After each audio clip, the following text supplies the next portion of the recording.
नमस्कार दोस्तों, फिर से आप सभी का स्वागत है बीके मैथमेटिक्स वाला पर। तो आज हम आप सभी को क्लास 10 ट्रिगोनोमेट्री प्रश्नावली 8.2 का यह जो है प्रश्न संख्या 1 में जितने भी क्वेश्चन दिए गए हैं उन क्वेश्चन को सॉल्व करने के बारे में संपूर्ण जानकारी इस वीडियो में देने वाले हैं।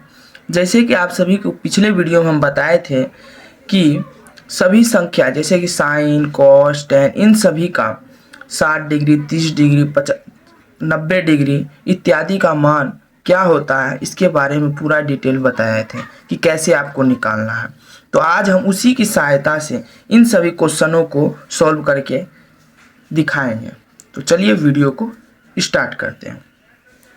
तो सबसे पहले आपके सामने क्वेश्चन दिया गया है।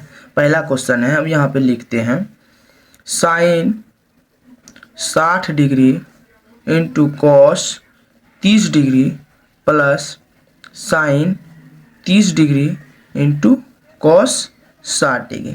पहला क्वेश्चन दिया गया, तो इसको सॉल्व करना है। तो सॉल्व कैसे करेंगे हम? तो आपको हम बताए थे साइन 60 डिग्री का मान क्या होता है। तो आप हमको बताइएगा कि √3/2 क्या होता है। √3/2, ठीक है। तो यहाँ आप लिख देंगे √3/2। और आप लोग जानते हैं कॉस 30 डिग्री का मान क्या होता है, यानी कि साइन 60 डिग्री का मान ही कॉस 30 डिग्री का मान होता है। तो यहाँ क्या होगा, √3/2 ही होगा, ठीक। प्लस साइन 30 डिग्री का मान, तो साइन 0 का मान 0 होता है, साइन 30 डिग्री का मान 1/2 होता है, ठीक है।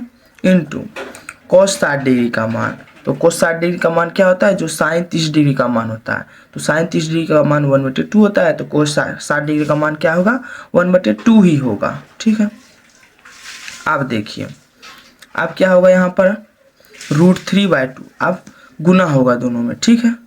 तो गुना कैसे होगा, तो 2 से 2 गुना होगा, कितना हो गया, 4 हो गया, ठीक है। अब √3 गुना इतना होगा, यानी कि √3 गुना √3, ठीक है। प्लस यहाँ क्या होगा, 2 गुना 2 4 हो जाएगा, 1 गुना 1 तो 1 ही होगा, आप लोग जानते हैं, ठीक है। आप देखिए आप लोग जानते हैं √3 गुना √3, यानी कि आपको साइड में दिखाते हैं। √3 को हम क्या लिख सकते हैं, 3 पे पावर 1/2 लिख सकते हैं, ठीक है।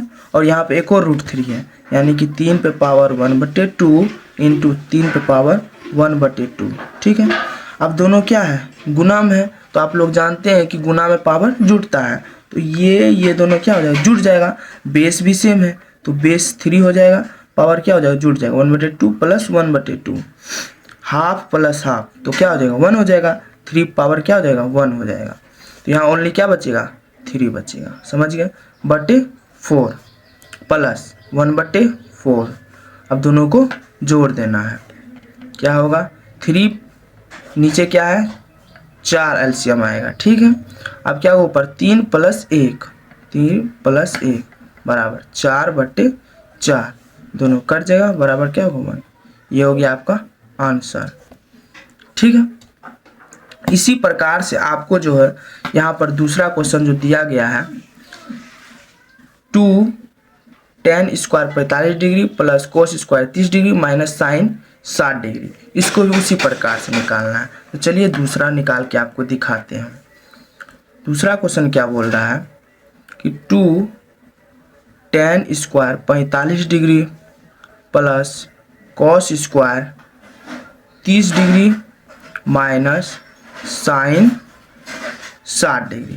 तो इसको कैसे निकालना है, सिंपल इसको वैसे निकालना है। tan 45 डिग्री, तो tan 45 डिग्री का मान क्या होता है, आपको बताए थे पिछले वीडियो में कि tan 45 का मान 1 होता है। tan 45 का मान क्या होता है, 1 होता है। तो यहाँ क्या हो गया, 1 हो गया, ठीक है। अब बाहर में क्या है, 2 है, 2 को अंदर कर दिए। अब इस पूरे का मान जो है 1 लिखिए, और यहाँ पर स्क्वायर है तो 1 का स्क्वायर हो जाएगा, प्लस cos 30 डिग्री का स्क्वायर, यानी कि cos 30 डिग्री का मान क्या होता है, अभी आपको हम बताएं कि cos 30 डिग्री का मान क्या होता है, साइन 60 डिग्री का मान का उल्टा होता है। तो साइन 60 डिग्री का मान क्या होता है, √3/2, तो इसका इसी का हो जाएगा, साइन cos 30 डिग्री का मान हो जाएगा, तो √3/2 ही हो जाएगा। इसका क्या करेंगे, स्क्वायर करेंगे, क्योंकि यहाँ पर स्क्वायर है, माइनस तो साइन 60 डिग्री, तो साइन 60 डिग्री क्या होता है, कॉस 30 डिग्री का मान का उल्टा होता है साइन 60 डिग्री, यानी कि √3/2 ही हो जाएगा। ठीक, इतना समझ गए। अब आपको क्या करना है, 1 का स्क्वायर 1 ही होता है, 2 में 1 को गुना करेंगे तो 2 ही होगा, प्लस √3 का स्क्वायर। अभी आपको हम बताएं ऊपर में, देखिए दिखाते हैं, √3 गुना √3 क्या होता है, ओनली 3 होता है। तो यहाँ भी सेम है, √3 को 2 बार लिखना है, यानी कि √3 गुना √3 लिखेंगे, बटे 2 का स्क्वायर क्या होता है, 4 होता है, माइनस √3/2 हो जाएगा यहाँ पर।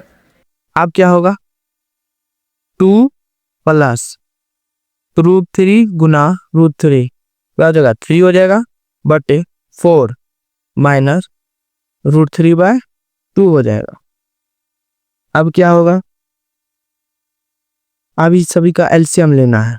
ठीक है, तो एलसीएम क्या हो जाएगा, 4 हो जाएगा। ठीक है, अब इसके नीचे नहीं तो कुछ 1 है।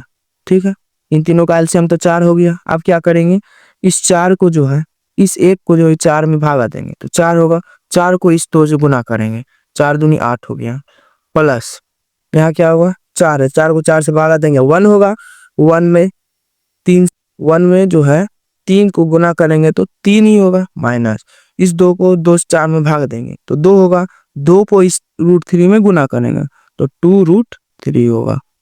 ठीक है, अब क्या होगा, 8 3 11 हो गया,